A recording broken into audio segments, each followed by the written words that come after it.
Naka-full alert pa rin po ang National Capital Region Police Office o NCRPO para po sa impeachment trial ni Vice President Sara Duterte. Nauna nang nagpakalat ng higit 4,000 pulis para po magbantay sa paligid ng Senado.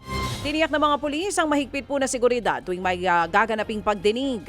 Sa bilang po ng PNP kahapon, naabot sa higit 300 rallyistang nagtungo sa paligid ng Senado.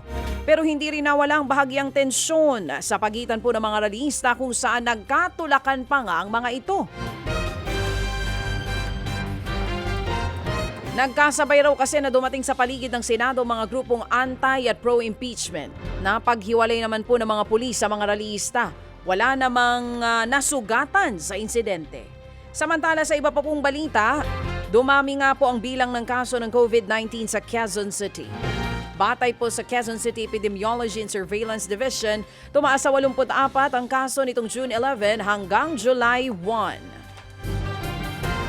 Mula po ito sa naitalang 23 cases mula naman May 21 hanggang June 10. Gayunman, mas bumaba pa rin ito kung ikukumpara noong nakaraang taon ayon po yan sa DOH. Nilinaw po ng kagawaran na bumaba rin ang bilang ng kaso nito sa buong bansa.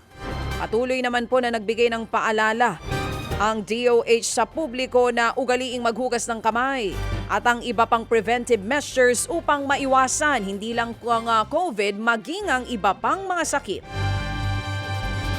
Patay po ang 10 taong gulang na bata matapos mabangga ng SUV dyan po sa barangay Balingasa sa Quezon City. Sa investigasyon, naglalaro po sa kalsada ang bata nang 2 beses siyang magulungan ng SUV. Agad pong isinugod sa ospital ang bata pero namatay din kalaunan. Arestado po ang driver na kapitbahay lamang ng biktima.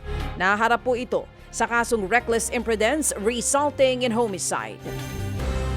Mga kapatid, patuloy po kayong tumutok sa 105.9 True FM para sa totoong balita, impormasyon, music and entertainment. Mag-subscribe sa aming YouTube channel at podcast at sundan nyo kami sa Facebook, Instagram, X at TikTok sa True Network PH. Bisitahin din po ang aming official website, truefm.ph. At panoorin din kami sa True TV Signal, Channel 19. Kami po ang 105.9 True FM. Laging true sa'yo, kapatid.